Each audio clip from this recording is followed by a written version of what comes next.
A feeling too, Clyde. It might even apply to the binding force of the atom, which is the third form of gravity. Which is the third form of gravity. Real short-range gravity. The thing that holds an atom together, which is not linear gravity or gravity as we know it. It's atomic gravity. That quality of the nucleus by virtue of which the electrons are held in orbit. A pulling quality of some kind. Or as they call it, the short-range gravity of the microcosmos. As paradise gravity is the long-range gravity of the macrocosmos, the big universe. Fine. Bill, help me with this thought. He tells us that the pile is the physical pattern for the universe of the universe. We find that as a flat ovate material, the mass.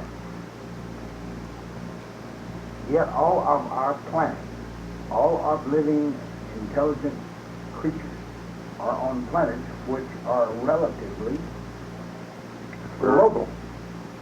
Yeah. Rather than flat. Practically speaking, they're round. And They're as global. far it isn't, I'm not worried about it, but can you help me in getting from this unique first pattern to the myriads of galaxies full of millions and millions of globular abodes? Now, the paradox citizens and those opponent citizens who come up for validity purposes are present on a flattish, relatively flattish, ovate. I think it's absolutely flat. Well, absolutely flat, as compared to all of the children of God's children outside of paradise itself. In fact, the globes of Havona, the worlds of Havona are globes. Well, I think, Clyde, I've never thought of this before. I think the tendency in time and space is globular. I think the pattern of paradise is what paradise is. I think the two meet together in the lenticular shape of the galaxy, which is not exactly That's flat the like, marking, yeah. It's the two together. It's the resultant of two vectors. It's the resultant of two vectorial influences. Well, the chief manifestation of pure linear gravity is a globular effect. Yes, that's right. And as opposed to the chief manifestation of paradise gravity, would produce a lenticular shape, yes. Of your galaxy. And yet even in the solar system, the orbits are not circles. No. But the sphere insect. I never thought of this before, but to me, you've got a compromise working out between the shape of paradise and the globular tendency in time and space. And yet it says, here is your perfect pattern, Yeah. and these are the manifestations thereof in time and space, Right. and they're just round as a billiard ball. That's right. You know. But the galaxy is not. The galaxy is not globular. So if that's the pattern, why aren't some of them flat? I mean, it's just...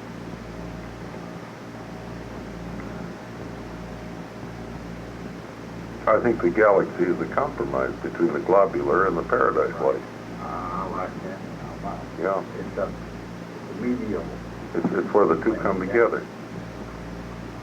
But of course, your space levels are in the exact outlines of paradise. Yeah.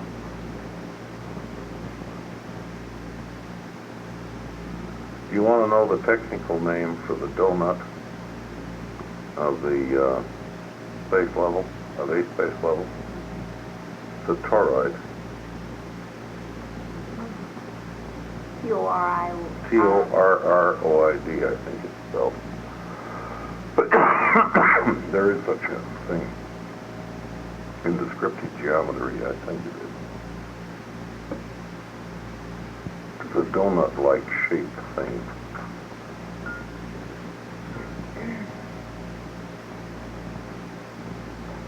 Have you ever drawn your picture the shape of Alberta and where we would be in 70 years? No, just very general things. Like cycle. Yeah. You get into, you got too many things to represent them. As you get down into, you can figure out your major sectors are easy to lay out. But by the time you get to 1,000 minor sectors, you're in trouble. In any reasonable diagram. And then you got 100,000 local universes to block out.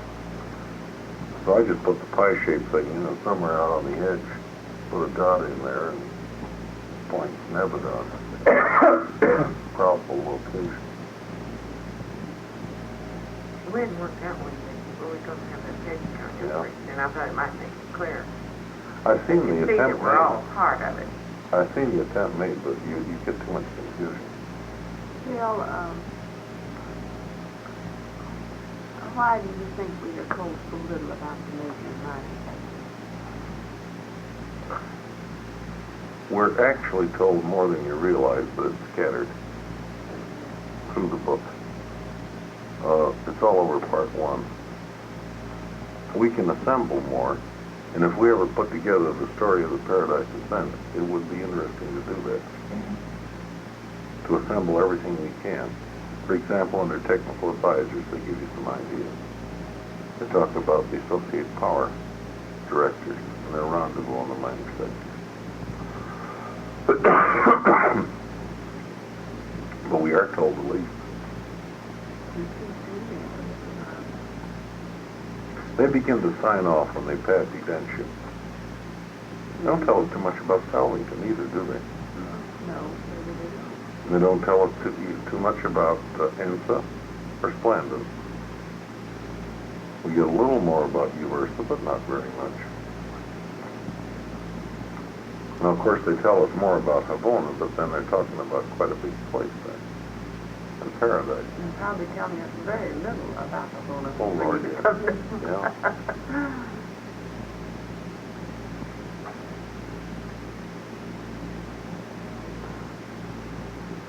Should we give up? All right. Kick the jukebox. Okay, I want to read your paragraph. All right. And then I'm going If to it's controversial, read it. that's sure, when you bill it, you just watch your hand. I knew it was. Well, I just don't quite understand it. The Father is always to be found at this central location, and this would be on Upper Paradise, right? Did he move universal pandemonium as a result? For there converge in him at this residential center the universal lines of gravity from the ends of creation. Whether we trace the personality circuit back through the universes, or follow the ascending personalities as they journey inward to the Father, whether we trace the lines of material gravity to nether paradise, or follow the insurging cycles of cosmic force, whether we trace the lines of spiritual gravity to the eternal Sun, or follow the inward processional of the paradise sons of God, whether we trace out the mind circuits, or follow the trillions upon trillions of celestial beings who spring from the infinite Spirit, by any of these observations, or by all of them, we are led directly back to the Father's presence, to his central abode. Here is God personally, literally, and actually present. All right, now, material gravity is supposed to center in nether paradise, right? Mm-hmm. Yet it says these four circuits, personality, spirit, mind, and cosmic gravity, are not related to the nether paradise force center. Material gravity centers in the aisle itself.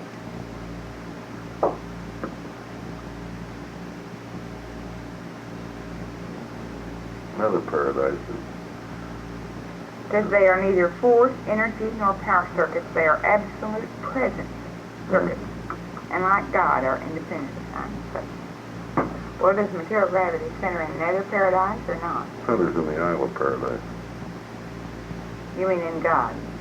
In the Isle of In that Paradise. manifestation of God. It centers at the center of the Isle of Paradise. And that's not nether paradise, and that's not upper paradise. That is the middle of paradise. That's from the deity presence to the hole in the bottom Yeah. that's unnamed. I'm reasoning by analogy. Planetary gravity of Urantia would center at the center of this planet. And I would reason that the material drawing power of the physical Isle of Paradise would center in the middle of the absolutum of the stuff of paradise, which would be directly under God and directly above the zone of infinity at the heart of nether paradise. Do you think that zone of infinity at the heart of nether paradise has something to do with the three circles on the top? No, I don't know what it has to do with it. It's totally unrevealed, and the other two zones are hard enough to comprehend. That's just a great big blank. I suspect if you pressed me, I would relate it to the cosmos infinite. Hence, it would be totally non-functional at the present time. That would be my speculative guess. Look outside of it, we have another. Now, let me ask you this These first. present circuits. All right. Let's reason by analogy. We'll have to go to linear gravity. And reason by analogy with paradise gravity.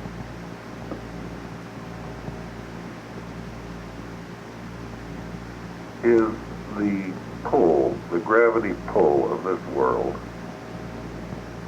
which is clearly manifest in the orbit of our moon. This is not an energy, is it? In any sense of the word? Like electricity, or light, or heat. It isn't, It's is it? something different. It's not it's not a force in the sense of being something ancestral to energy. And yet it acts just as surely as though there were a chain holding the moon here, right? If we take a bucket and tie a rope to its handle, we can swing it around and produce an effect like that produced by the moon revolving around the earth. The bucket revolves around us, doesn't it? It doesn't fly off. It's held by the rope. There's something which ties the moon to this world, right? To our world.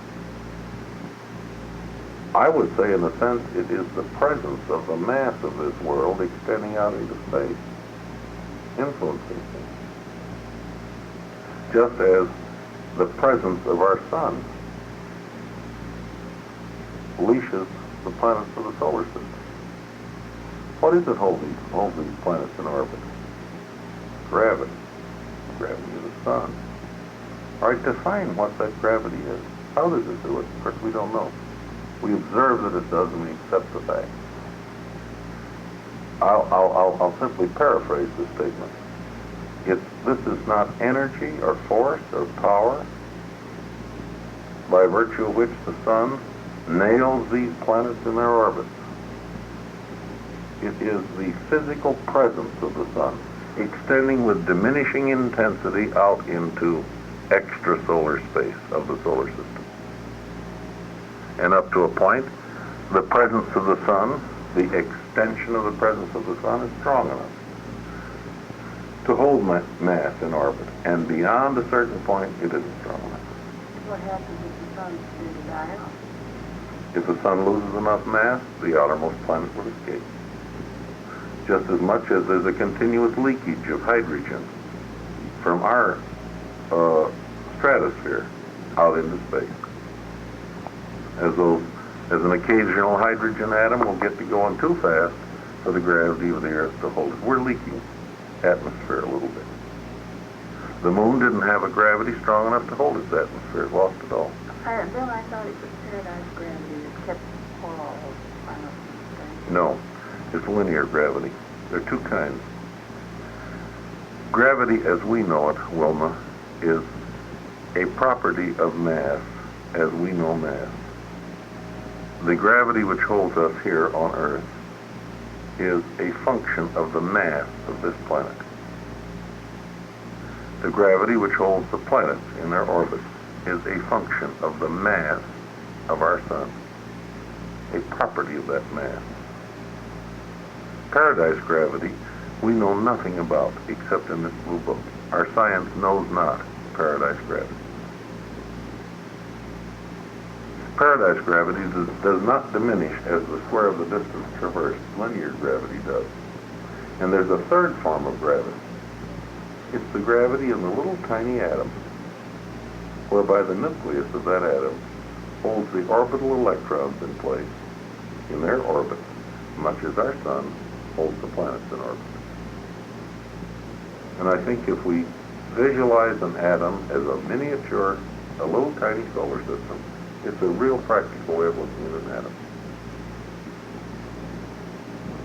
Wow, paradise gravity works on the universe. Yeah. On the galaxy. It works on automatons. Big. Paradise gravity doesn't register on organized mass. It registers on automatonic mass. It registers on the components of electrons. Linear gravity begins to appear when electrons begin to organize into atoms. But we're all still subject to paradise gravity. Yeah. Well, In the due bigger to the sense. interrelationship. In the larger bigger sense. sense, uh-huh. Yes. Well, doesn't it work on the entire volume? I'm talking about paradise. Of pervaded space. Sure. Sure it does. On all the mass Yeah, which in that body. Yeah. Entire volume of it. Each item that has mass We within weren't that aware of body. that. We're Sure. just aware of linear gravity, but it works on That's right. the total. Paradise gravity. Correct.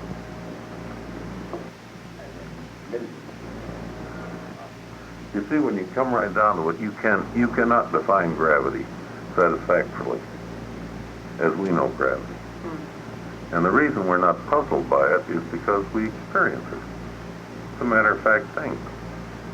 Well, I like the That took care example of, of it, that it is a manifestation of the presence of. yeah, well, I like it said that, I just didn't understand it, but I... Well, I'm paraphrasing it Oh, well, in terms of we Well, understand. that helped me. You know, usable, real usable. our sun has manifests a space presence beyond its surface, and it's a diminishing manifestation. The farther out you go, the weaker it gets. And the proof of it is, here are these fast-moving objects that swing around it. Something leashes them there just as firmly as they were tied with a chain to the sun. Now, the mere fact that we have observed gravity and can deduce its force, its presence, doesn't mean that we've explained it. When you come right down to it, it's darn mysterious, isn't it? It sure is. What is it keeps you sitting here in this chair steady? It's the action of, it's the pull of our planet on the mass of your body. You see, again, let's just explore this and clean up some semantics.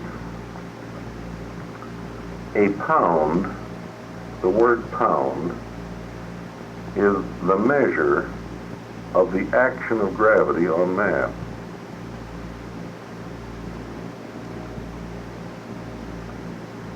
The word you want is not the word pound. The word you want is poundal, which is a special scientific term, which is a description of a certain quantity of mass. A poundal is described as 1 pound of mass at sea level under certain conditions. Now you can take that poundal of mass, you can take it to the North Pole, and it won't weigh quite the same. And you can take it up on the highest mountain, and it won't weigh quite the same, because the action of gravity is not quite the same at the North Pole. You're a little closer to the center of the Earth. This sphere is slightly flat. And if you took that pound-dal of mass up on the moon with your scales, it wouldn't weigh a pound, because the gravity action of the moon is a lot weaker. It would take a couple of pound-dals of mass to weigh 1 pound on the moon. What we loosely call a pound is not a unit of mass. It is the measurement of the action of gravity, which varies somewhat on the surface of the Earth. Now, since practically speaking, the variance is so damn little, the word pound we think of as pound-dal. But scientifically, what the word we want is poundal, a poundal of mass. The word pound, D-A-L or P-O-U-N-D-A-L, the word pound is actually the measurement of the action of gravity, not a unit of mass, because it'll vary a little bit, just a little. You could, if you could, Wilma, if you could ignore freight costs, he would pay you to buy gold at the North Pole and sell it at the equator. Now your freight costs kill you, see. But if you could transport at no freight cost, you could make a living buying gold at the North Pole and selling it at the equator.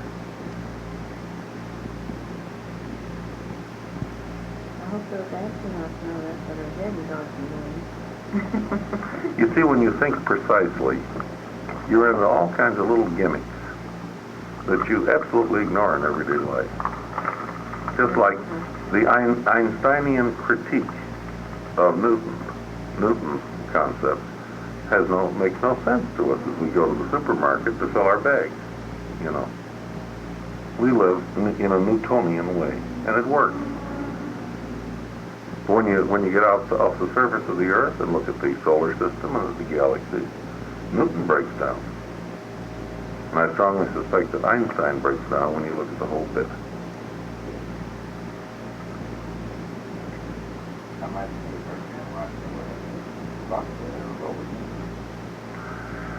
I think Einstein is on the verge of breaking down. The critique I read of Einstein is that the distribution of galaxies is not quite in accordance with what you would expect from Einstein's theory. As they're looking farther and farther out into space, they're getting a little bit uneasy about Einstein. And I think Einstein will be discovered to have impurities, just as Einstein discovered that Newton had impurities. And they're going to keep on discovering impurities. After all, someone's mind is growing. Yes, ma'am. That's right. Continuation of growth. But again, what level are we on? Practically speaking, pound and poundal are the same. You want to get fussy now? They mean something quite different. When you go to the moon, they mean something extremely different. If you get a pound on the moon, you get a heck of a lot more than you get on Earth, because it takes a lot more mass to weigh a pound on the moon.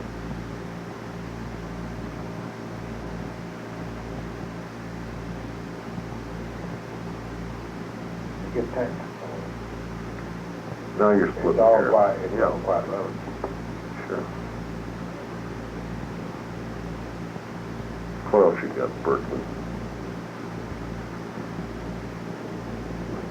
Or does anyone else have anything else you want to talk about?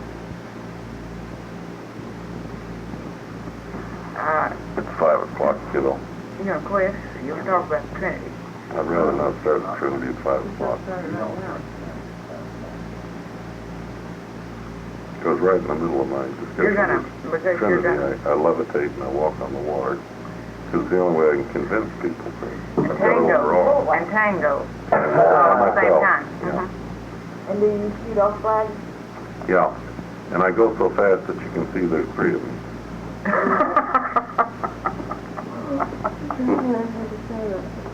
It's gonna be fun. Yeah. You do all this while you're having a martini. Oh. This time not that special, I think. Now you're slowing down to that time. Well, you look awfully pretty today, and I like your red purse and gloves and coat and anything else red that isn't showing or that I didn't see. That's where my red underskirt today. That's a dead giveaway. That's what Bill. Dead giveaway. What? Red petticoat. Oh. Oh, that means something real terrible. That means age. It does. That means you're getting older. Bill, I wish I had something here to hear you. Our existence. The diet cat. Okay. That our cat's in, but let's go back Did God have alternate choices at that time. in the pre-father stage of existence? We're back at the level of pre-zero now. I don't know. Because you see, we're up against compossibility. We're up against original choice, which conditions all subsequent choice. And whether God had alternatives or not, no one can know. I can't think of what they would be. We have a universe of matter, mind, and spirit. I can see that you can't have mind before you have differentiated matter and spirit. If there are alternatives, it's simply beyond my mind's capacity to speculate. Who would have brought that question up one time? Hi. Why couldn't at that George and Wilma. particular moment, God, of his own volition, to himself say, I will vest that individual, that son of mine, with these attributes, and include those now in the mantles of both the Son and the Spirit? Well, let's consider the situation. God, the pre-father, is the absolute person, is he not? What does he do with this absolute personality? We know what he did with it. We know what he did. I think there's only one thing he can do about it. Either keep it or move away from it. Is there a third choice? He could hardly destroy it.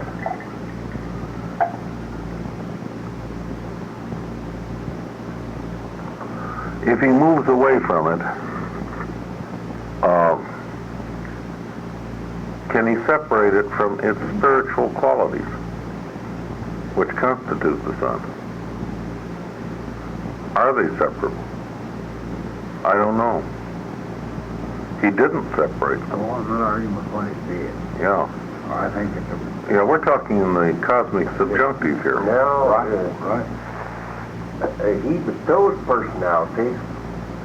He didn't bestow that first personality. In a sense, the eternal Son is older than the universal Father. Ridiculous. Isn't it? The person was and constituted that his Son. I don't know what you'd call that act. I called it dualizing. It's not creating and it's not trinitizing. He moved away from a pre-existent entity, differentiated himself from it. Now, could he do that? Could the absolute person exist without being a spirit person? I don't think he could personalize paradise. He couldn't constitute the absolute person a material absolute. Or a mind absolute, I don't think. Because spirit is primal. Now, of course, we don't know whether spirit would have been primal had he done it differently. That's right.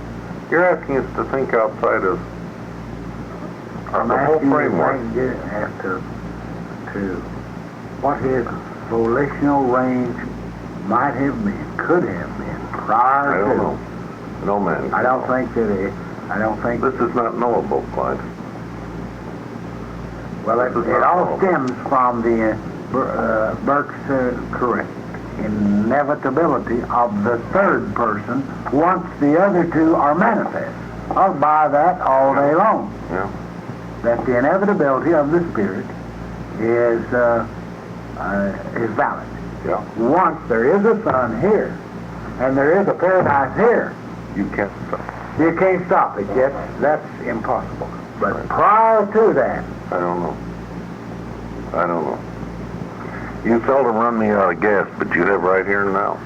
Oh, well, wouldn't you be inclined to say that it was an infinite plan or a perfect plan? I think it's the best plan. I do too. But my point is that he could have had another one. Did he have another one? I don't Could know. have had. I don't know. I think Clyde is wanting someone to say that he had the power to do it, otherwise if he'd Oh, I think he did, yes. I do, many. Isn't that what you really would like to hear? I just don't think, I think you have to condition the statement that the third source and center was inevitable. You have to condition it. Given the other Given two. the other two. And Yes. it's not a valid statement unless you That's right. condition it by saying that. And that's where I have to be. Well, my big Clyde, let's go back to the original I am. The unqualified, absolute and cadotic.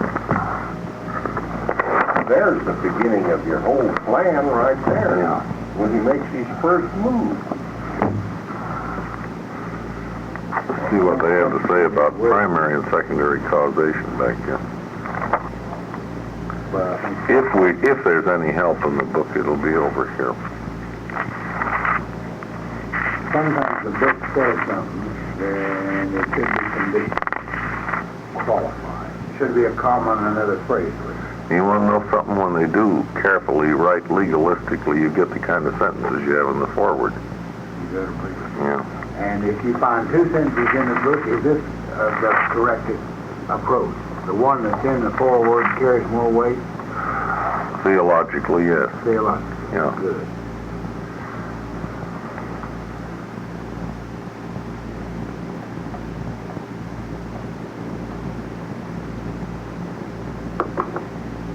You know, the vital distinction between first causes and second causes is that first causes produce original effects which are free from inheritance of any factor derived from any antecedent causation.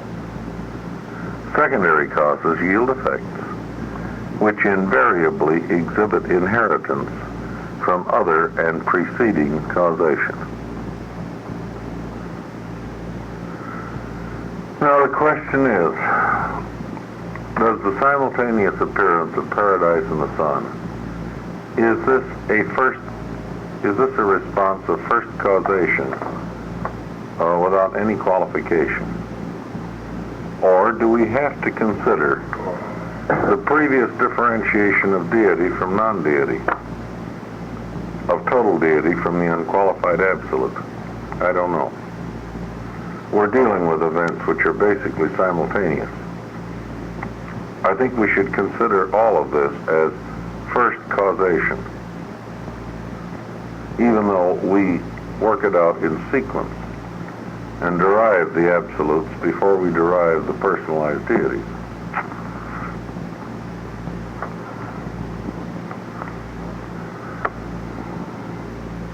In other words, the pre-zero age and the zero age are conceptually sequential, but actually they're not factually anything, because until you get to the first age, you have no factual reality.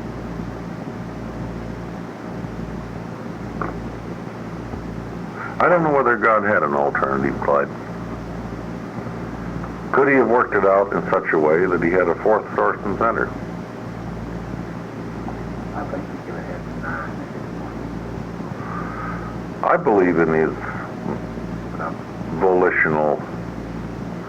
The papers say he's conditioned only by his own nature. You better believe it. More than once. There's only one thing he can't do, and that's something which is inconsistent with himself, something ungodlike. Right, or he can't put a square peg in a round hole. Mm-hmm. But prior to exercising his first volition, I don't know. It's a good question. I think There is no answer for that. Except I believe his free will had only one limitation: his own nature. His own nature. many make it, and I can believe what. Otherwise it's mechanical. And once a chain of events are set in motion, then mathematically there are limits, then there are inevitabilities, then there are everything. Sure. Once The Trinity becomes the absolute inevitability. The seven master spirits become the sub-absolute you can't get inevitability. 6 or 8 out of it, then. No. It's chaos.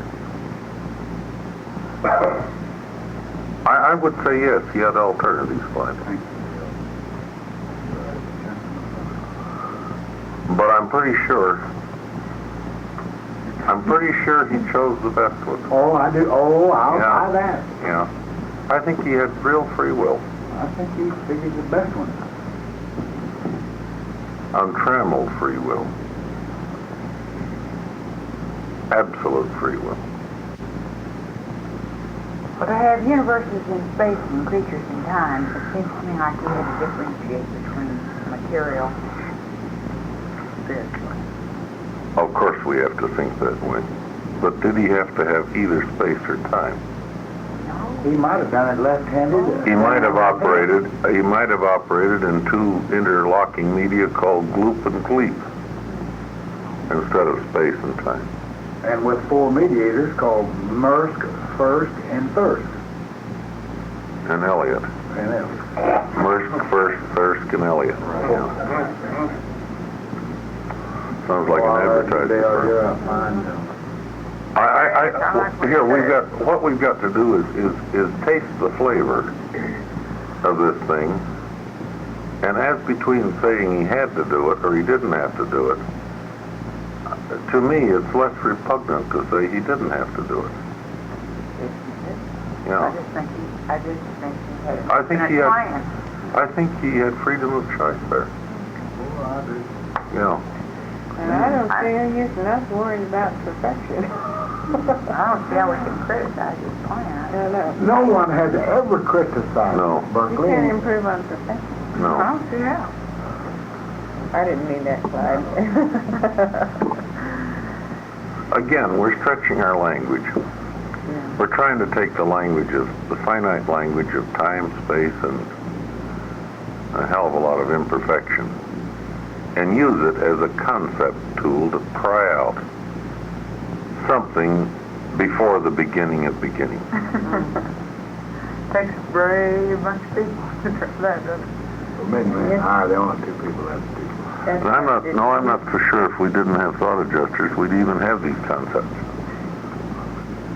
Somehow we got some eternity leakage into the human mind, so that we're brash enough even to talk about stuff like this. Yeah. But I think it's fun, and I think it's helpful to speculate on alternatives.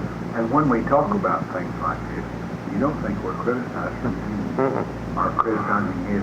To me, there's no blasphemy. There can be no blasphemy in honest inquiry.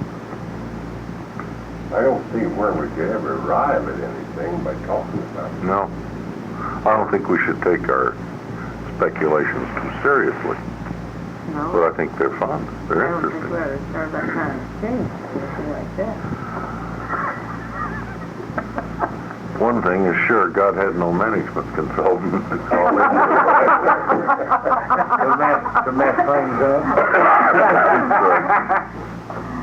Well, eternity, it wasn't eternity until there were 3. That's right. But on this page, Always remember, though, there's no time where there hasn't been 3. that's good, I remember that. Here on page 109, this first sentence on this number 2 deal, By the technique of trinitization, the Father divests himself of that unqualified spirit personality which is the Son. It goes on and finishes that sentence, but nowhere does it mention the Spirit. And yet it says by the technique of trinitization. That's getting awful technical. It doesn't mean a thing. That's what you just read out of the baby a minute ago. But the Spirit isn't mentioned. No, not there. Given the Paradise Trinity, we can postulate alternate or even multiple ways of doing all things. But without the Trinity of Father, Son, and Spirit, we are unable to conceive how the infinite could achieve threefold and coordinate personalization in the face of the absolute oneness of deity. I regard this as a simultaneous thing. I don't think there was any pause between the pre-Father oneness of God and the post-Father Trinitarian oneness of deity. I think as one faded, the other appeared. Do you think the Spirit had anything to do with that Trinity? No. That's what she said. That's what I meant. So without the Spirit, there had to be a one. And yet the papers validate our thinking. On page 111, paragraph 4. The Universal Father, prior to his self-willed divestment of the personality, powers, and attributes which constitutes the Son and the Spirit, seems to have been philosophically considered an unqualified, absolute, and infinite deity. But such a theoretical first source and center without a Son could not in any sense of the word be considered the Universal Father. Fatherhood is not real without sonship. Furthermore, the Father, to have been absolute in a total sense, must have existed at some eternally distant moment alone. But he never had such a solitary existence. The Son and the Spirit are both co-eternal with the Father. The first source and center has always been and will forever be the eternal Father of the original Son, and with the Son, the eternal progenitor of the infinite Spirit. Now we're up against some paradoxical things. And again, it's the problem of using time language to try to play around with pre-time conception.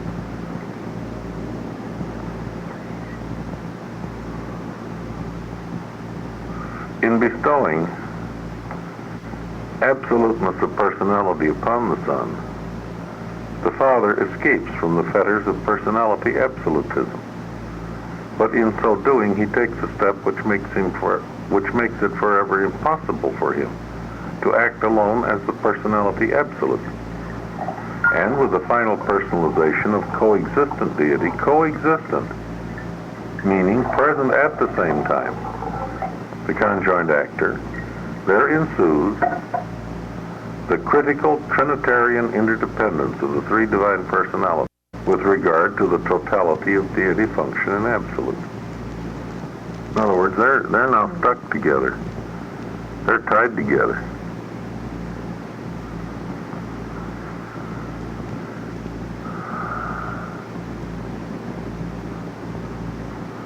God is the Father absolute of all personalities in the universe of universes. The Father is personally absolute in liberty of action. But in the universes of time and space, made in the making and yet to be made, the Father is not discernibly absolute as total deity, except in the Paradise Trinity. It seems to me that what he has done here is he has achieved liberty in exchange for an acceptance of interdependence. Now, how can he constitute the Son as the absolute center of spirit gravity and as the absolute person, and the Spirit as the universal manipulator and the absolute center of mind gravity, without accepting coordinate absolutes? I think he's very happy to accept it. Because otherwise God is like a criminal condemned to solitary confinement. And what would you pay to get out of solitary confinement?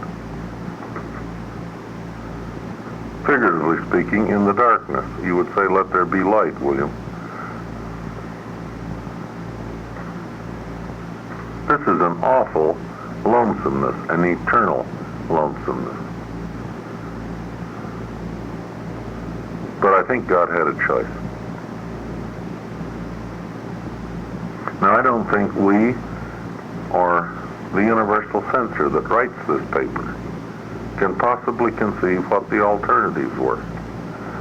The universal censor says, given the Trinity, now we're off and running. Oh, you're off the... But without the Trinity, we just can't see how he could do it. And I'm baffled too.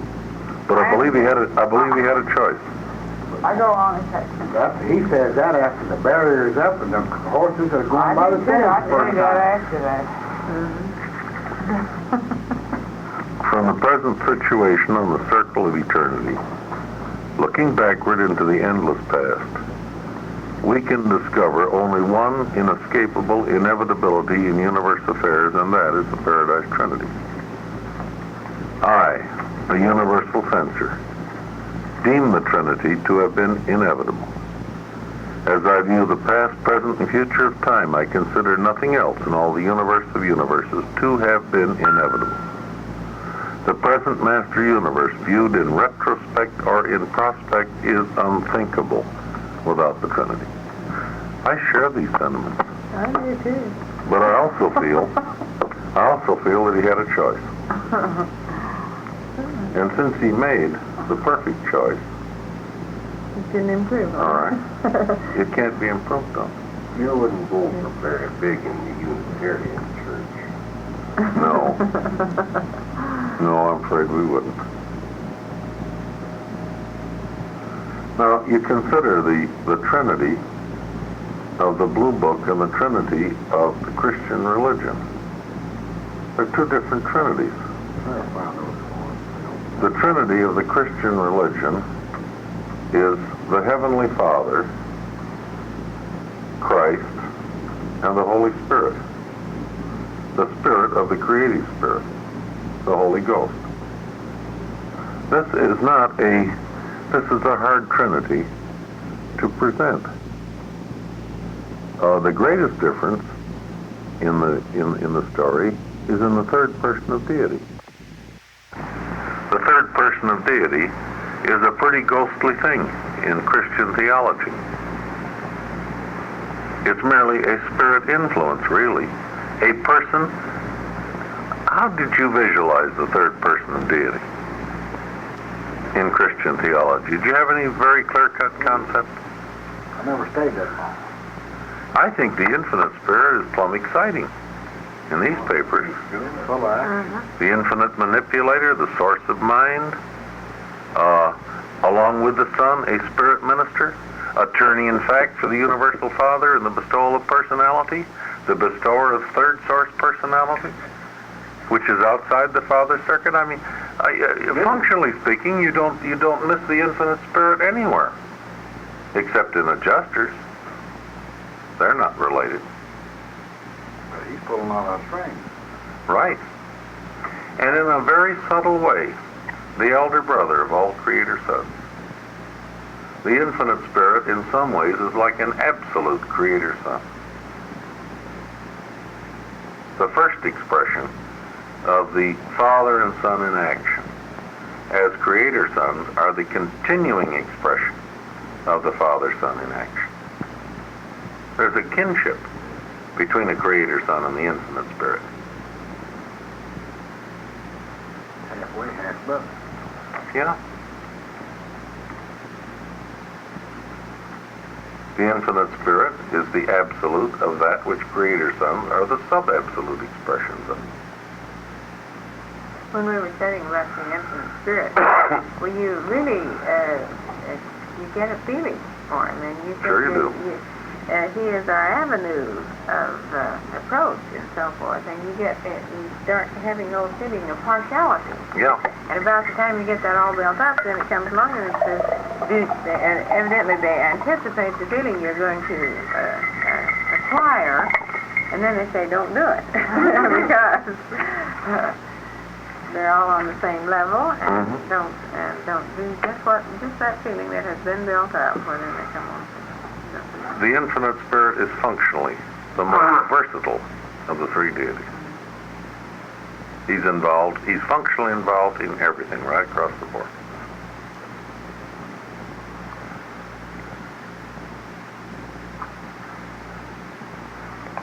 In your thinking about the deities, pause to consider. The infinite spirit is more like the universal Father than the eternal Son is in many ways. Now here's what I mean. The Father, all things converge in the Father. But all things are coordinated by the conjoint actor. The eternal Son is off to one side, as the counterpoise of paradise, which is off to another side. Think of a rhomboid, or a diamond-shaped thing. I see the Father at the top point, and the conjoint actor at the bottom point. It all stems from the Father, but the infinite spirit's got a drawstring around it before they cut it loose.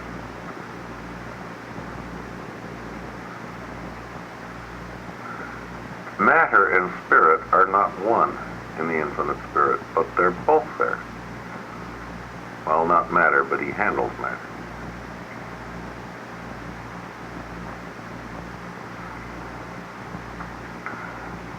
And yet, in the pre-mind sense, he's a coordinate of the eternal Son.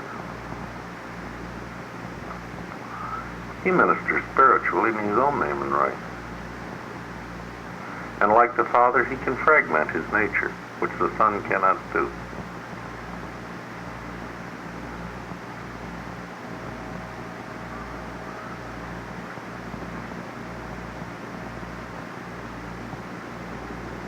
He's provisionally subordinate in sovereignty, but he has greater liberty than the Father and the Son. Do more things. And he's got something they don't have. He's got mind to work with. And he works with and on everything that they work with and on. And he's got a peculiar quality which he can bestow. Non-Father personality, as in a power center. This power center has powers of choice, but is not in the Father's personality circuit.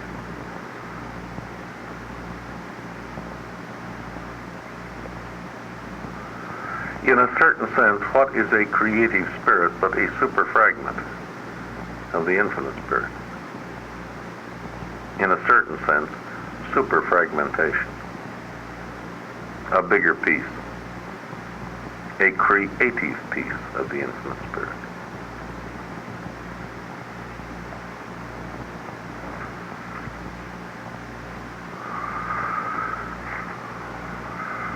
Why is the Holy Spirit in Christian theology just a spiritual influence?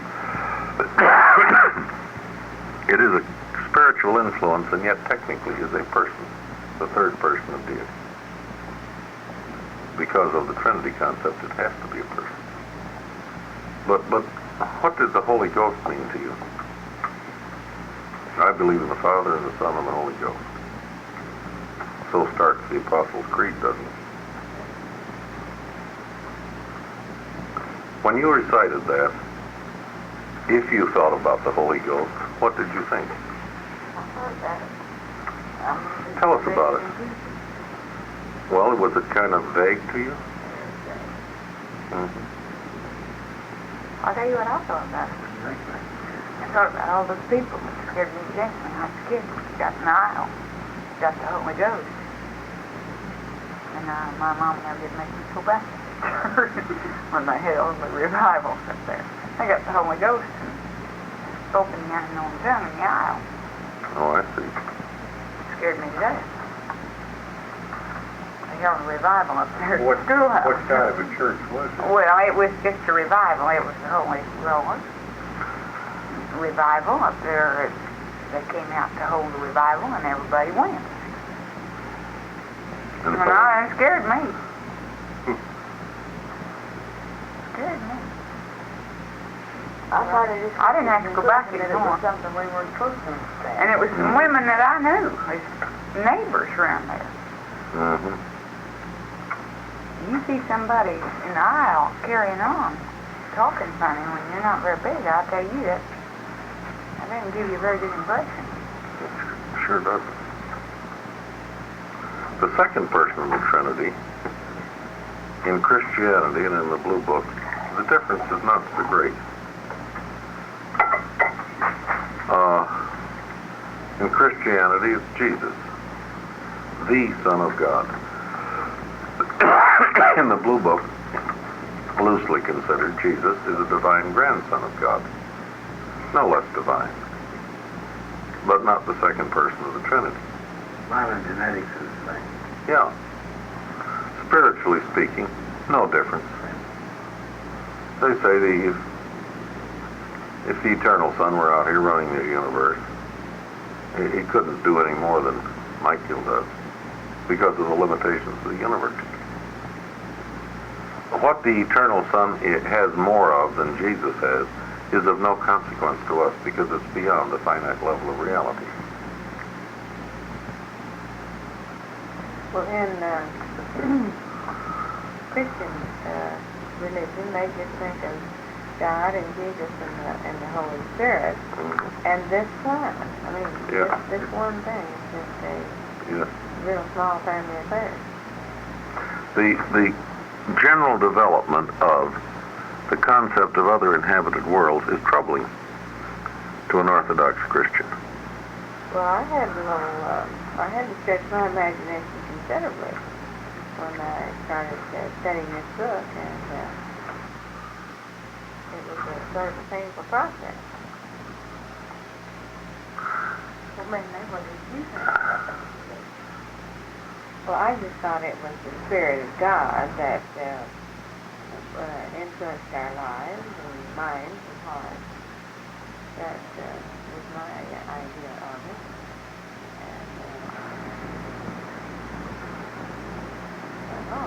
I'm sounding like the Holy Spirit is described in the papers. The third person of deity in Christianity is the spiritual presence of a daughter of the third person of deity. And the second person of deity is a son of the eternal Son. So spiritually speaking, it's not so bad. Technically, theologically, it's off-kilter. I talked to a group in Atlanta. They asked me the question about, did Jesus come to other worlds and bestow himself? They could see the unfairness of it if he didn't. And I said, well, why would God have to have only one son? Why couldn't he have many sons? Equally divine, equally representative of him. Why couldn't he have thousands of sons? Not a large number compared to people, but many more than one, who might go to these worlds. It's a big universe. Well, they were intrigued with that idea. Now, fortunately, the question of the Trinity didn't come up at the same time, see. I didn't have to differentiate these sons from the eternal Son, and I was in enough trouble without buying any more.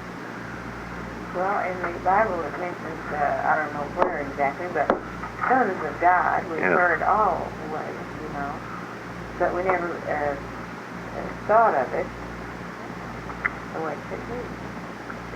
And it's like Wilma says, the Bible makes a lot more sense now, with what little knowledge I had of this, than it did before. And in one paper we had, when I went home and read Revelations, I was amazed at the things mentioned that you could Figure out something about, and see a little bit more than I ever could before. In fact, I never could study the Bible to get anything out of it. Loosely considered, I think of Michael as a grandson of the Universal Father.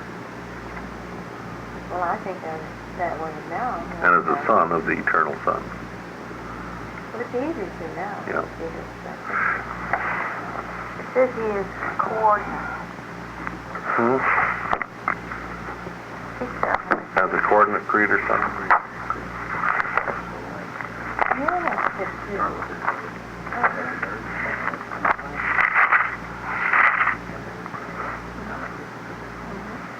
The biggest thing that's confusing when it refers to him as the only begotten Son. Of a concept. Well, of anything. I can't explain that. Well, he is the only Son which expresses that concept which jointly arose in the Father and the Son on Paradise. I think what they're doing there, JB, is they're tipping their hat to Christian theology. Do you recall how careful Jesus was about Jewish prejudice wherever he could accommodate it? Yeah. I think this book is just as careful about Christianity as Jesus was about Judaism. Revelation always pays a price of admission to the human thought stream. Jesus paid 2 high prices for admission to Jewish thinking. When I say Jewish thinking, I'm thinking of Andrew, Peter, James. He had to be the Messiah, and it had to be the kingdom of heaven. He couldn't, with the best logical crowbar he could muster, he could not pry that out of their thought stream. So he said, all right, I'll accommodate it. I'm not going to be the kind of a Messiah that you're looking for, and this is not a kingdom of this world. He had to accommodate there.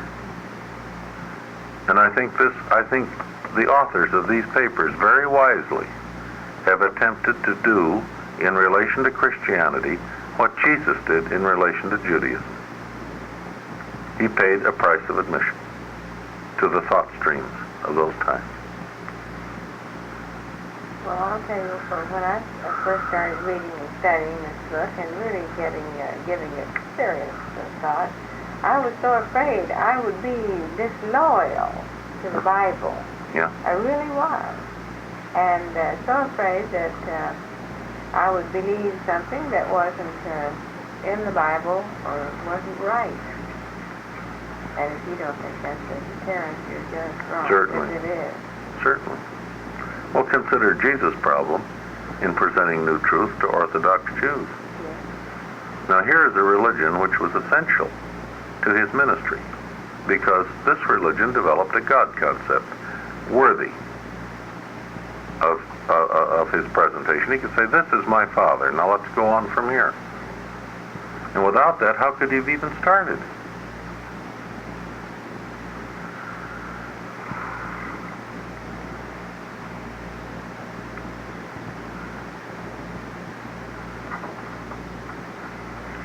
The Hebrews knew about the Trinity from the Kenite traditions of the days of Melchizedek. But their monotheistic zeal for the one God Yahweh so eclipsed all such teachings that by the time of Jesus' appearance, the Elohim doctrine had been practically eradicated from Jewish theology. The Hebrew mind could not reconcile the Trinitarian concept with a monotheistic belief in the one Lord, the God of Israel. Jesus taught his apostles the truth regarding the persons of the Paradise Trinity, but they thought he spoke figuratively and symbolically. Having been nurtured in Hebraic monotheism, they found it difficult to entertain any belief that seemed to conflict with their dominating concept of Yahweh. And the early Christians inherited the Hebraic prejudice against the Trinity concept. The first Trinity of Christianity was proclaimed at Antioch and consisted of God, His Word, and His wisdom. Paul knew of the Paradise Trinity of Father, Son, and Spirit, but he seldom preached it, and made mention thereof in only a few of his letters to the newly forming churches. Even then, as did his fellow apostles, Paul confused Jesus, the Creator Son of the local universe, with the second person of deity, the eternal Son of paradise. The Christian concept of the Trinity, which began to gain recognition near the close of the 1st century after Christ, was comprised of the universal Father, the Creator Son of Nebadon, and the Divine Minister of Salvington, Mother Spirit of the local universe, and creative consort of the Creator Son. Not since the times of Jesus has the factual identity of the Paradise Trinity been known on Urantia, except by a few individuals to whom it was especially revealed, until its presentation in these revelatory disclosures. But though the Christian concept of the Trinity erred in fact, it was practically true with respect to spiritual relationships. Only in its philosophic implications and cosmological consequences did this concept suffer embarrassment. It has been difficult for many who are cosmic-minded to believe that the second person of deity, the second member of an infinite Trinity, once dwelt on Urantia, and while in spirit this is true, in actuality it is not a fact. The Michael Creators fully embody the divinity of the eternal Son, but they are not the absolute personality. There again you get a question about fact and truth. Did the Son of God live on earth? In spirit, yes. In fact, no. Michael's bestowal here on earth, in spirit, in principle, is an extension of the original bestowal of the original Son in Havona. So does that mean that the eternal Son revealed God here on earth? Yes, in spirit. No, in fact.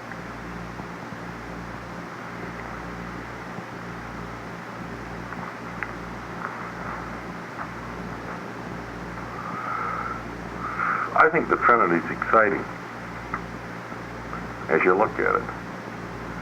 And you visualize the Trinity as a sovereign, as the repository of the sovereignty of the universe of universes.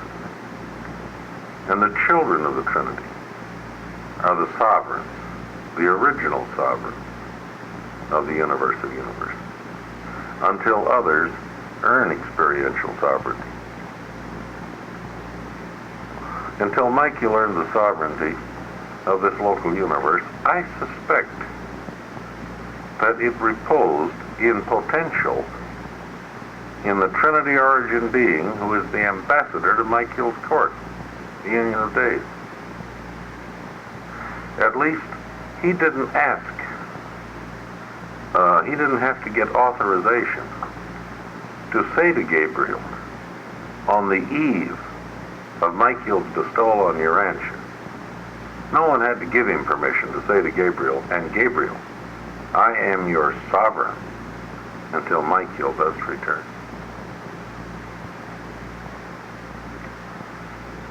Now when Michael did return, Emmanuel offered to leave and stayed only because he was asked to.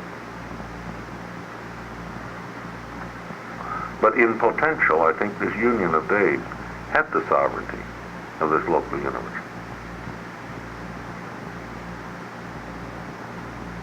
May I ask a question? Yes. Upper Paradise is the residing place of the three deities, three personalizations of deities. But you recognize the infinite spirit on the fifth circuit of Havona, second. Is that an extension of presence? Is that a present extension out there? No, you actually travel into Paradise and meet him on Paradise. Would you not on the Fifth recognize Circuit. him there? No, the recognition takes place on the Isle of Paradise. You travel in there. You're taught about him on the Fifth Circuit of Havona.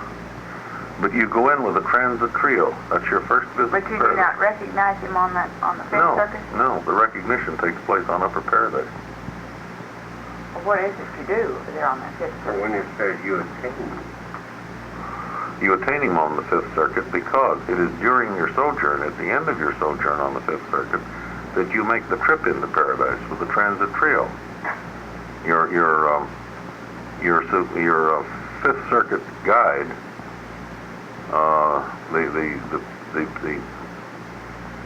what was Malvorian? Well, it's the three beings associated with you. The graduate guide, your Supernafem associated with you, and the Havona Cervital. All four of you go into paradise. That's your first journey into paradise. You make three specific journeys into paradise. From the Fifth Circuit to find the Spirit, from the Fourth Circuit to find the Son, from the Third Circuit to find the Father. And you don't find him on the circuit, do No, you? ma'am. But No, ma'am. when you complete that circuit, you go in. Yeah. It's at the end of your sojourn that you go in. But when the Eternal Son bestowed himself on Havona worlds, did he bestow himself in a spiritual sense? In the transcendental sense, in the Absonite sense. And I don't think that meant very much to Grand Panda. But the original Michael followed up the Eternal Son and interpreted the transcendental bestowal of the Eternal Son to the finite level. And that interpretation made sense to Grand Panda. But that the Eternal Son was not personally out there. Was he? Well, he couldn't leave paradise, could he? Did he? I'm asking. I'm not answering. well, what did it mean to Havona? I don't think it, well, I don't know, JB. You notice I restricted my comment to Grand Panda. I'm sure of my ground here now. I'm not too sure what a Havona native is. Well, it tells us in the book that... I think they're finite, and if they're finite, it didn't mean much to them either. This was not... It refers in the book that it had some implication there. All right, let's read what it says. They was benefited to a certain extent. Yeah, but I think the first Michael tells us that's where they live. Remember, Havona has got stuff going on in there that I'm not so sure Havona natives know about. Well, I'm sure of that, too. Well, let's read what it says.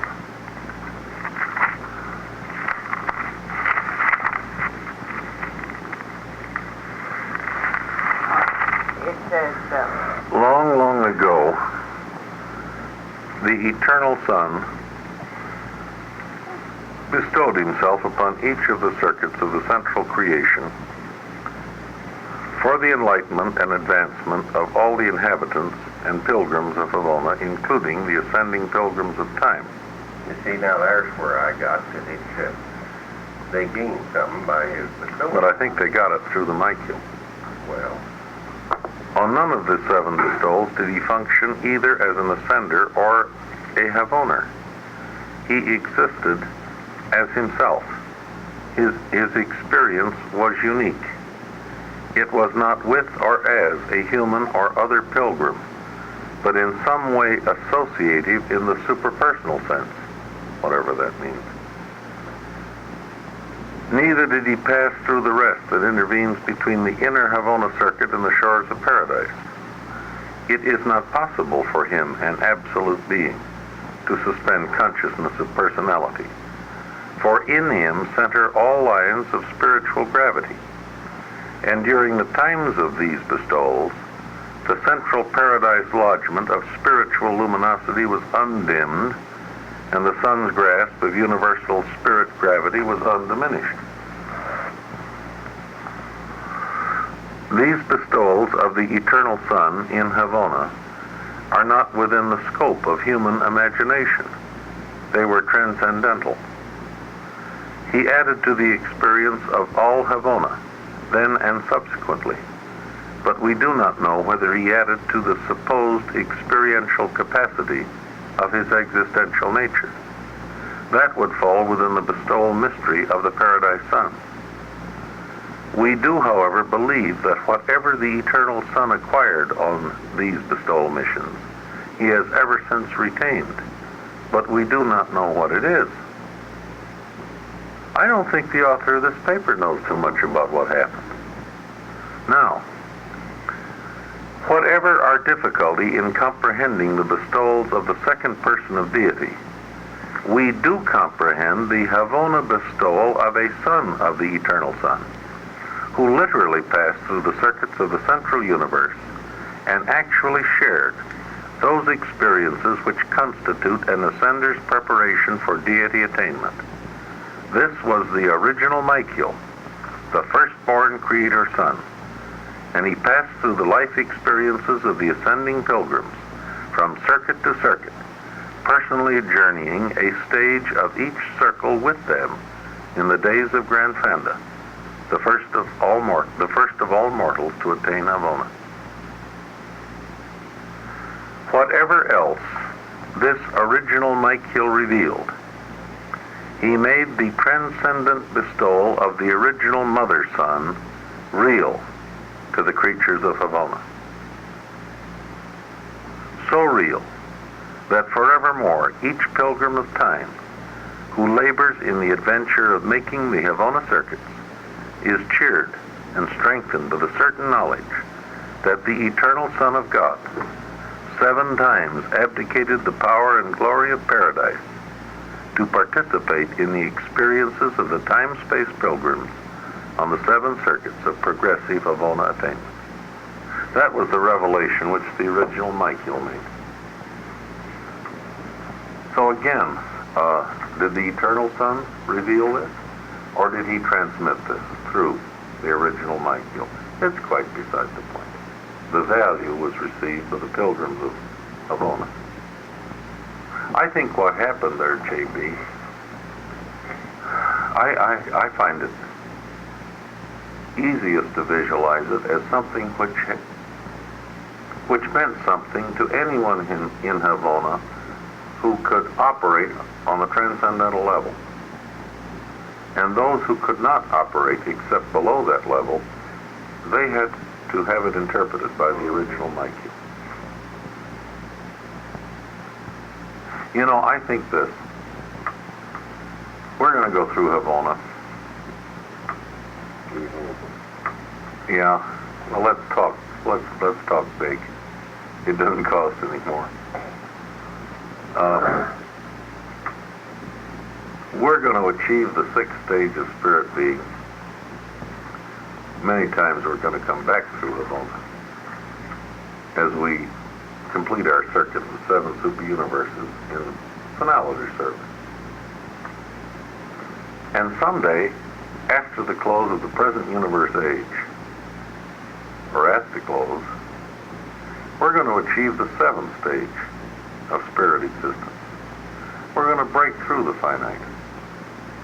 And you know, the next time we go to Havona, we're going to see things there that we didn't dream existed. We're going to say, well, they've been doing a lot of construction here. It's a different skyline. Oh no, they said, that's been there all the time. Well, what do you mean it's been all there? I wasn't here last time I was here. Oh no, you weren't working on this level. That makes logic. Yeah. I think things are going on in Havona on all levels of reality. I think the Eternals of Days and the architects of the Master Universe perceive Havona in its entirety, but we will perceive only the finite aspects of Havona. I think they're transcendental natives in Havona, as well as Havona natives. But I'm pretty sure that an Eternal of Days knows everything that's going on these planets.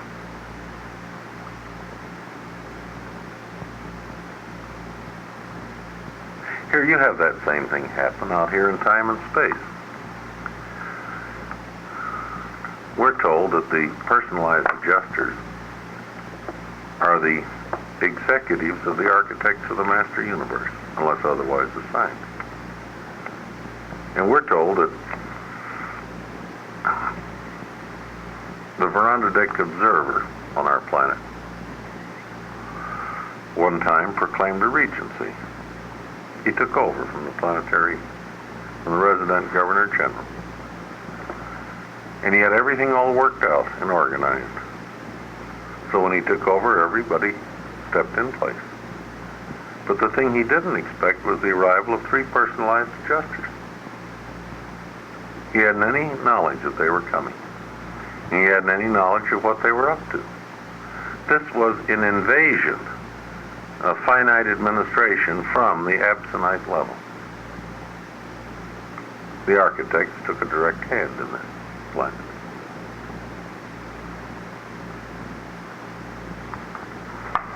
And I think these personalized adjusters and the architects of the master universe are more remote from this veranda deck sun than he is from us. We find it hard to visualize what he's up to. I think he finds it even harder to visualize what the architects of the master universe are up to.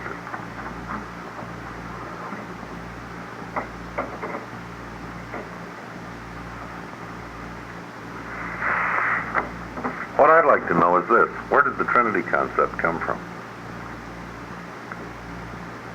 How come it evolved in Christianity? Jesus didn't emphasize it. He wasn't here to reveal the Trinity. Oh, I suppose in the Dalmatian regime or Adam and Eve, they could have revealed it. But it grew in Christianity. Christianity is the only religion to get a real Trinity concept. I think it was the seraphim of the churches, the religious guardians, who fostered it. Because you had a strong Unitarian movement in Christianity along with the Trinitarian, the so-called Arians. They never had any Trinity concept before Christianity? Yes, they did. Sure. But it wasn't strong. Well, It was dormant, virtually. didn't it occur when Jesus said that when he left and he said he would send his spirit to be That helped it. That helped it. That was a third something or would be other. my, as little as I know about it. I think it was fostered. You see your major clash in the clash between Arian Christianity and Orthodox Christianity. The barbarians,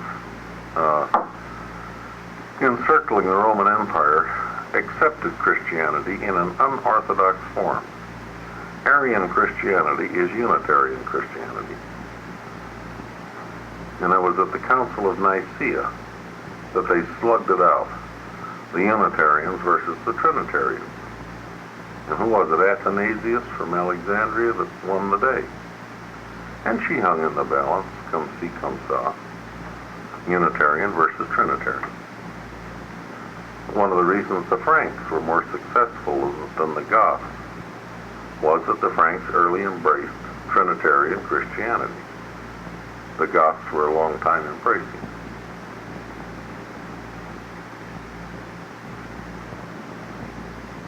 It's a hard concept. Well, now, are you going back before? You're going back before. You're going back in BC. No, this would be the Council of Nicaea would be in the days almost of Constantine, 300 A.D. Well, Athens was named after Athanasius. Athanasius was a Christian bishop. Oh. From Alexandria, Egypt. I'm bringing in a different personality. The Goths were in Italy, South France and Spain about 425 or 400 A.D. The Franks were across the Rhine about the same time.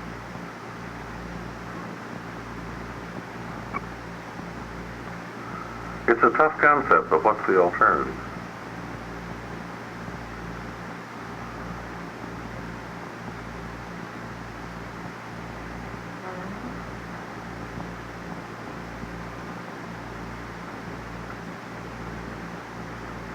Enough on the Trinity part? Well, we don't. we don't even have to know about the Trinity in this life. It isn't absolutely necessary in the churches, whether you're in the Unitarian Church or something. No, I agree. It isn't necessary. The important thing is to know about God. It's like the virginity of Mary or something like that. It's of no consequence to your salvation. No. It's helpful in your theology. That's right. The main thing about these papers, as I see it, is they can keep your mind from kicking up a fuss about your religion. I'll never forget an old buddy of mine who died before I ever got him to read the papers. He said to me, "Bill, I'd give anything to have the peace of mind I had when I believed the teachings of the church, but I cannot commit intellectual harikari and go back to it." There was so much that was repugnant to this man's logic and reason, and he couldn't dissect out the truth from the error and get the comfort and get rid of the error. And who could? Who can? It's easy to do it with the help of the blue book. My Lord, you become an expert theological surgeon because you know what you're working with. But take this book away from you, and how good would you be? Well, I was satisfied in the church at one time. Mm-hmm. But when I began to think about it, and questions arose that I couldn't find answers for. Yeah. As you get into it deeper, you see. And I wanted some answers that they couldn't find. Yeah. I started out, JB, as a Unitarian. You did?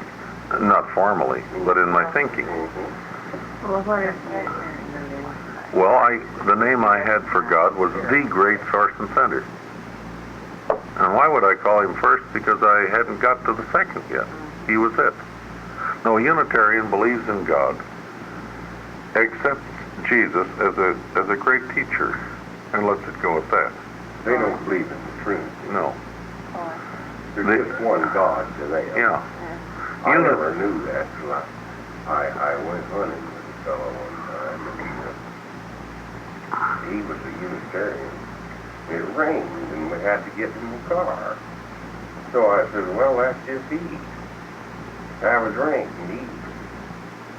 And we got to talking about religion. And I found out then there was just one God in their church. There's no Trinity or nothing. Unitarianism is a bridge between liberal Christianity and liberal Judaism. A liberal Jew could be a Unitarian if he thought Jesus was a great teacher. Jesus is recognized by the Unitarian Church, but only as a teacher. And a real liberal Jew will recognize Jesus as a teacher. Jesus is recognized by the Unitarian Church, but only as a teacher. And a real liberal Jew will recognize Jesus as a teacher. An Orthodox Jew tries to sweep him under the carpet and forget him.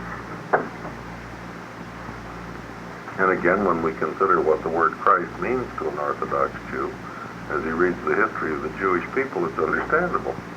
This word has meant bad trouble for those people for many centuries.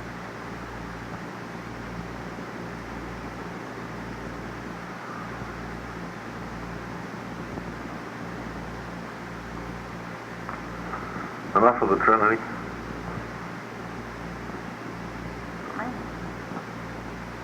What do you want to talk about next? I think we're going to figure out a way to get more people to know about this book. That's what I want to talk about. I really do.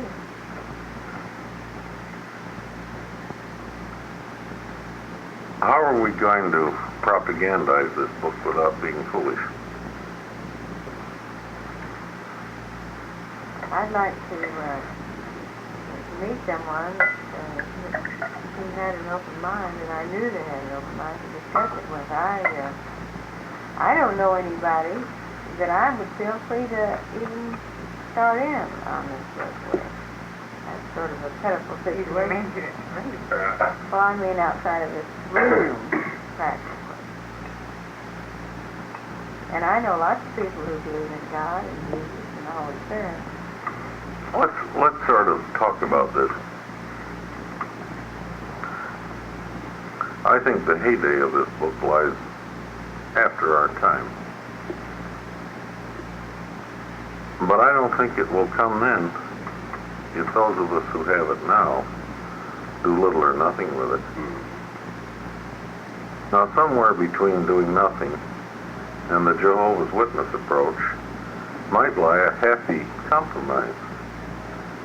I'm not impelled to get a white shirt and a soapbox and a placard and march up and down State Street with a placard which says, "Mike, you'll save." That would be intriguing. It's a different turn. But should we do nothing about it? To what extent should we stir up a commotion about this book?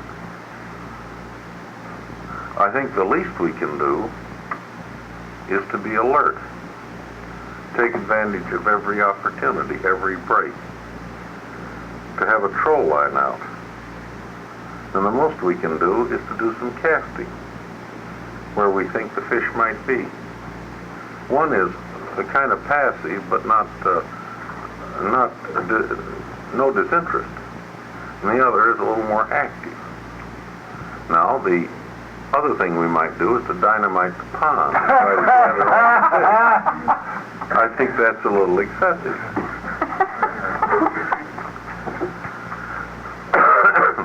Clyde and I met at the airport some time back, met one of our mutual friends who'd returned from South America, and who wouldn't swap the whole continent for 2 counties in Oklahoma or the whole state of Texas. But he's given out blue books, isn't he?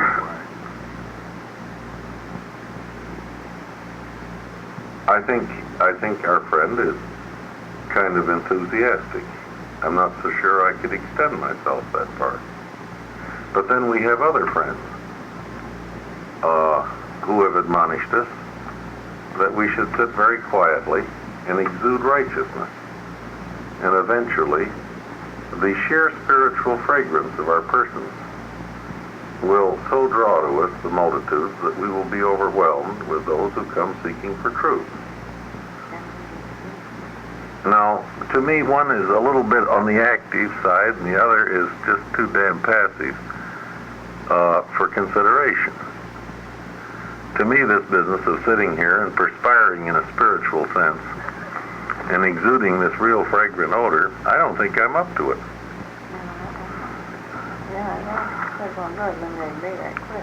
Let's consider what Jesus said.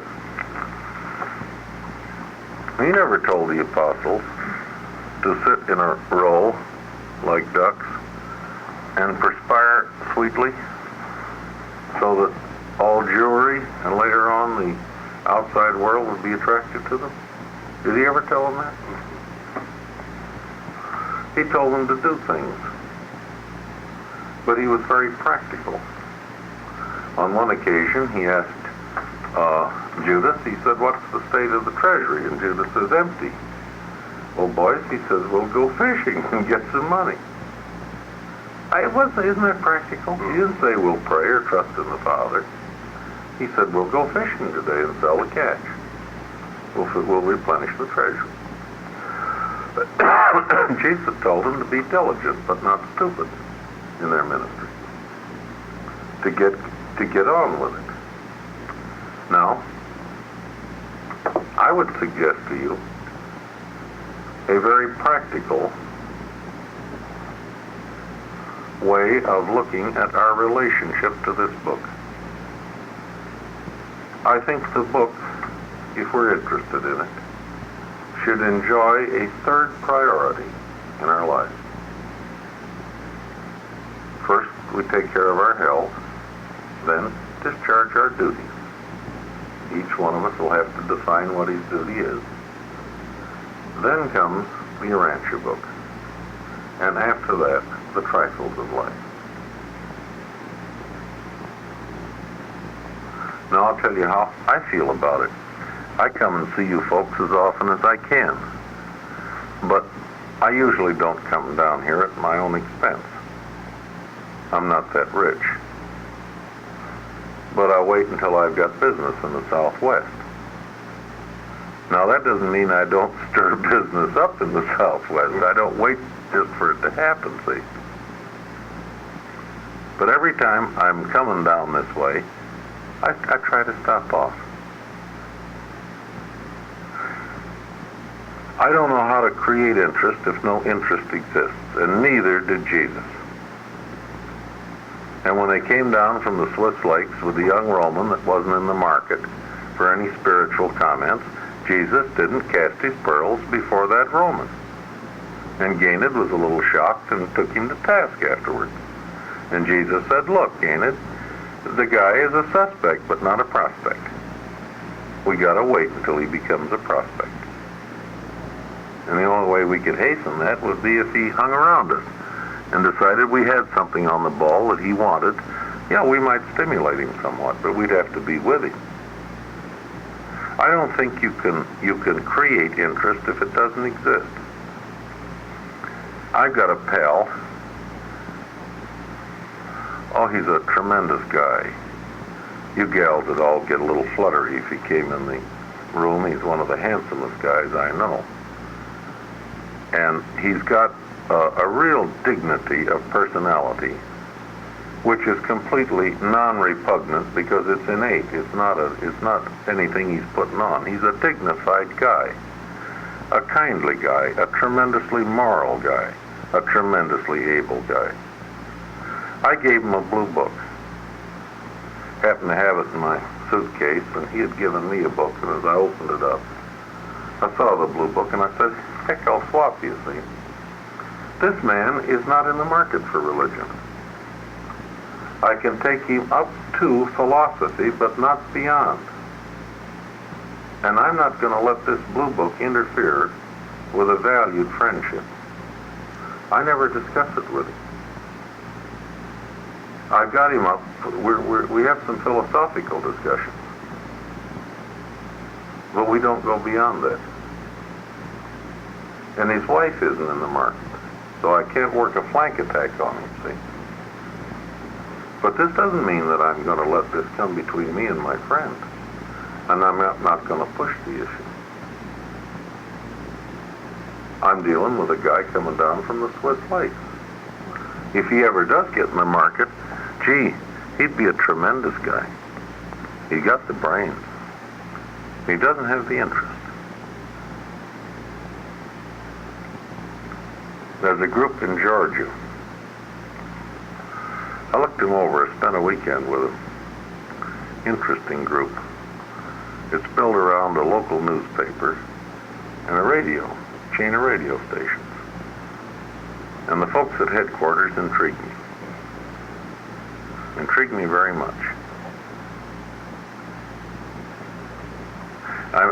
We've gotten into some religious debates down there, and I'm very intrigued. You know who I get my maximum support from? A liberal Jewish gal. Yeah. I get my best support from her. Her husband is a Neiman graduate from Harvard, whose father is one of the biggest liquor dealers in Atlanta. And this Jewish editor has no interest in making money, per se. He's trying to enlighten the wool hats of Georgia. Yeah, he wants to make enough money to live comfortably, but not beyond that. He's broken his dad's heart because he won't go in the liquor business with him. And Jews come in several different sizes and shapes, you know.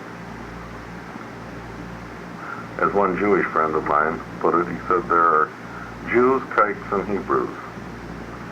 No, he said, I'm a Jew. They're ordinary. He said, Hebrews are the salt of the earth. Guys like Baruch, Einstein, and the prophets. He said, I look up to them. And he says, I don't like kites any better than you do. That's not a bad way of looking at it. I'm going to look that Georgia group over. I'm going to find more weekends when I'm in the southeast. and I'm going to prospect them. I like them. And I think there's some possibilities there. Some real possibilities. I'm going to have to buck 2 wives for the sake of 2 husbands, and I'm going to have 1 wife help me on another husband. Out of the 6 people down there, I'm going to run afoul of 2 women and 1 man, I think. And unfortunately, I haven't got a couple to work with, see? They're mixed all the way through. Do they have the book? I haven't got it yet. But I'm gonna try them out on a few more weekends. I dare not give them the book until I feel my friendship with them will stand the strain. This is one thing I watch. When I feel my friendship with them will take the stress of this book, then I'll give it to them if I think there is any chance at all that it might go over. You know, we might each try to have, get a project or a prospect. And we'd have to do it slowly and at first, but we might, if we just designate one particular person and concentrate on it, why we might succeed. And we'd sure be hard to live with if we did succeed on one of them, at least I would. But it would be at least a starting point and not just sitting around thinking and wondering how we can, because really we have a responsibility. I think we do. To and you get a break now and then. just like old Bert, we flew around with me long enough, you know. So, But we've been friends a long time, and I didn't press you. no. You mustn't be. You've got to do a good job of selling. Good job of selling accomplishes great ends. You've got to have patience. You do.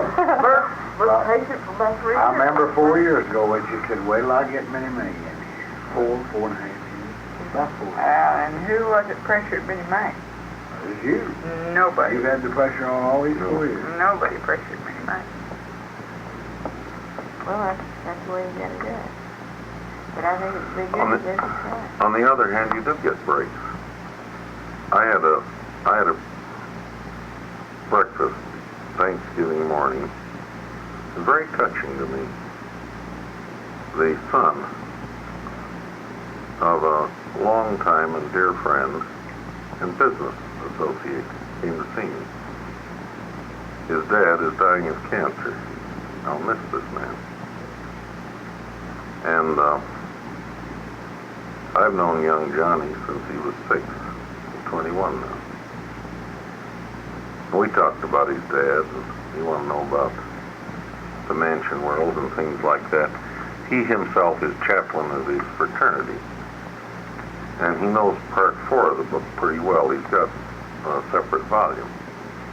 His instructor in theology wonders where Johnny is getting some of these pretty high-powered prayers from. And we talked about where his dad is going and the future and all that.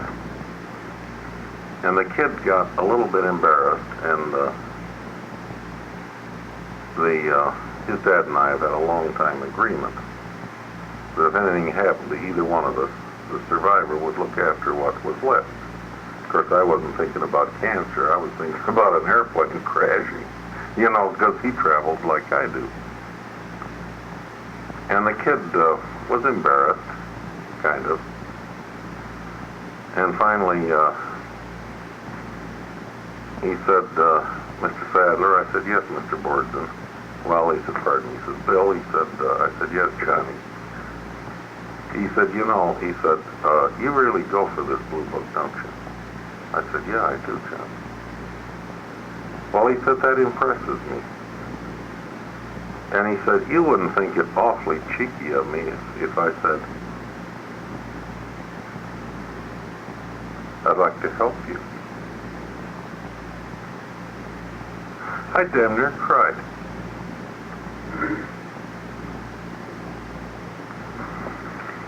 Well, John, I said, it'd be nice to have another comrade. Should we shake hands on it? And we did.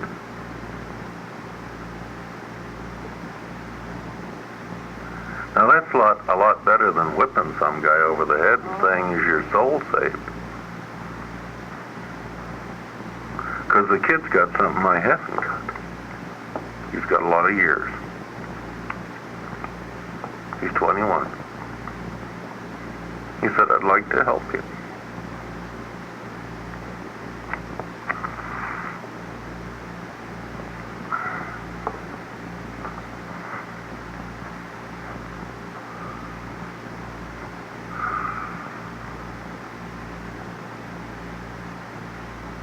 Well, I'm thinking that. And you know something? The kid is a hell of a natural salesman. I don't think a female teacher ever gave him less than an 8.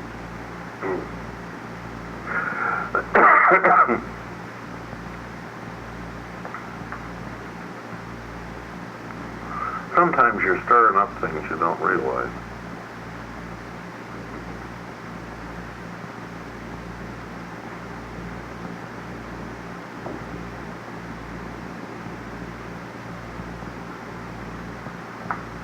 I don't think our conservative friends are right. Do nothing friends. And I don't think our let's get it launched yesterday friends are practical. I don't think wisdom lies down either of these extremes. Somewhere in the middle, I think, lies what I visualize to be our duty to this book, which comes after our duty to life, but before the trifle.